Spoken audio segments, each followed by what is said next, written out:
All right, guys, so this is the movement analysis, the movement assessment, which is the most fun, the most exciting out of the three analyses. And we'll go through them and look at the ideal movement patterns and then look at the common issues that we see in the single leg balance, walk and run.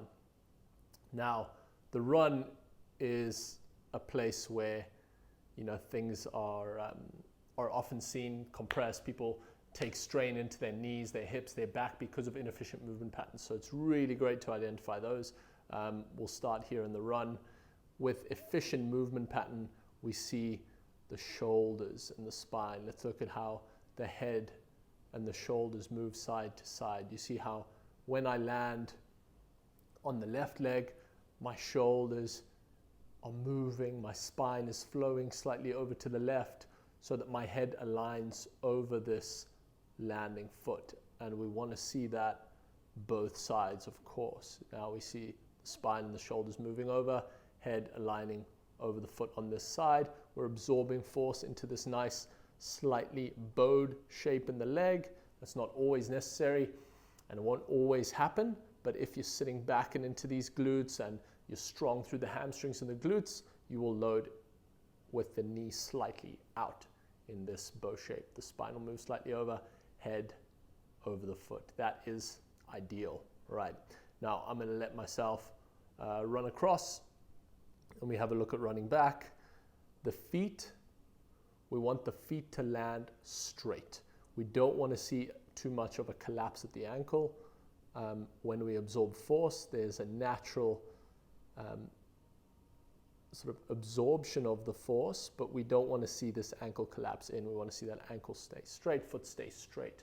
I'll show some of the common issues and the ankle collapse later, but here we have these smooth shapes, and that's what we want to see. We want to see efficiency and flow as we absorb energy, well from side to side. And we see here these two shapes are very obvious here as the head aligns over the landing foot. All right, we actually want that same side eye over the outside of same side foot, right? And now let's have a look at the common issues that we see in the run, right? There's the walk. The ideals of the walk are similar to the run. So let's actually go through them nice and quick while we're here. And while I've got the walk in front of us, we want to land with straight feet. Have a look here as I land on my right foot, right? We land straight foot, ankle doesn't collapse. We load slightly out into this bow shape.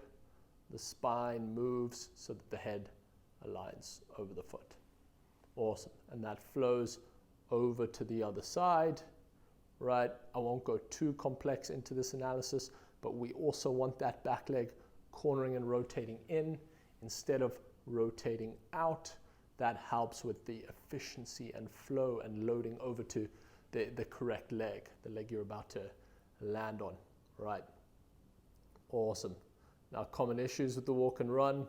Right here we see the toes out, the ankle collapsing, right?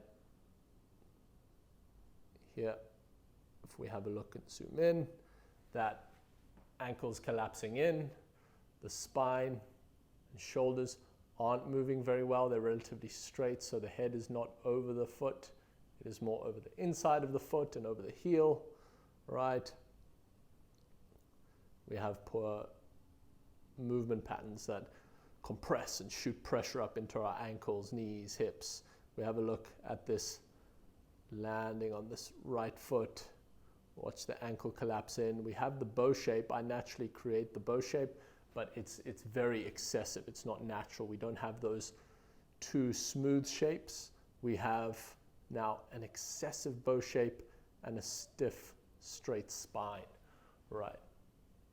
So we want to watch out for that. We want flow and movement of the shoulders.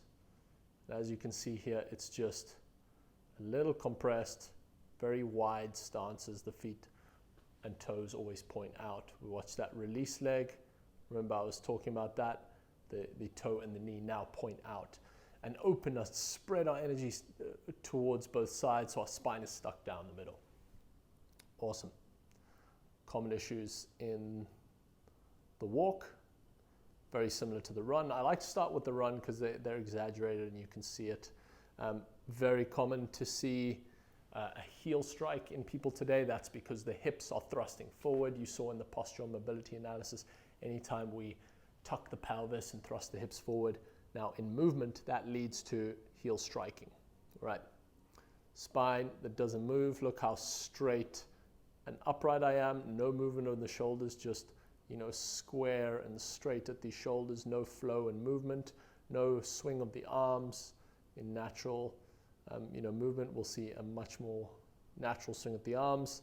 I also demonstrate, of course, we can be excessive with the toes in, right? And we can see, pigeon-toed stance, that's obviously excessive as well, much less common. And, we're trying to get most people to just straighten up their feet from toed out. All right, the single leg balance. Now, this is where we see when we balance on a single leg, you should be keeping the hips behind the rib cage, and you should be able to have this knee above the crease of your hip, right? So, a nice sort of open hip angle there. And the hips behind the rib cage and light on the heel. This is very important, and we want to see that in the single leg balance. Okay, from the front view, when we see that single leg balance, we already want to see some of that flow and movement of the shoulders over towards the front leg, the leg that you've raised up in front of you. And the head should be starting to align over the front foot, right? Back foot and kneecap pointing straight. Okay, movement of those shoulders, that's ideal, what we want to see in that single leg balance. Okay, both sides, just demonstrated both sides here. Knee and foot straight, shoulders moving over, head aligning over the foot. Now, the common issues that we see in that single leg balance are a thrusting forwards of the hips, right? Now, when we thrust those hips forward, the hips are now well in front of our rib cage, right? We see that, chest and shoulders leaning back, hips thrusting forward. This will make us dominant and heavy on the heels as well, right? Or it's an indicator that we're dominant and heavy on the heels. From the front view, we'll see a straight, stiff spine and just the inability to balance, right? We should see nice, stable positions, not moving. And when we see that front view of the single leg balance, that's what we saw. Nice, stable, and able to sit and stay here, right? And even move and be comfortable and confident. Here, in the compressed positions, we will see a wobble back and forth, an inability to stand and be stable. And a lot of that instability comes from the stiff, straight spine, right? Now we see the stiff spine, I'm leaning backwards, I'm not flowing forwards over to this front foot. So those are common issues, single leg balance, walk and run. I'll take it all the way back to the run and just show, some efficiency. We look at this walk, right? The ideals in this walk, flow of the shoulders side to side, straight feet in real time. I was exaggerating there, but you kind of you want that flow even when you walk. And here when we run, it might look a little different because that spine's really moving, that head side to side, but that's what we want. We want that efficiency of movement. Love it, guys.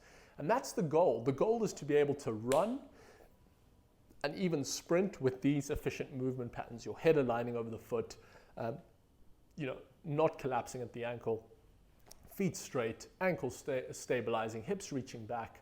And that's what we promote in the training here at the Movement Detox System. It's the methods that I have created, and I will give you guys the opportunity to join that coaching program, whether it's one-on-one coaching with me, where we'll dive deep into your analyses to help you get in shape and out of pain. And if you're an ex-athlete, that will be a great program for you. Remember, guys, like I was broken. I had multiple dislocations, surgery at my shoulder, left knee, had an ACL tear, required surgery, struggled with rehab for a long time, had a back episode that left me nearly paralyzed. And now these movement patterns and this efficiency of movement, not creating impact, has allowed me to relax and ease into my movement again and become more and more athletic every year. So I help others do this. This is why I design these movement systems. It's why I'm so passionate, because I was able to help myself,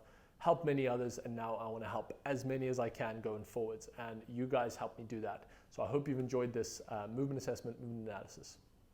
Love it, guys. Chat soon.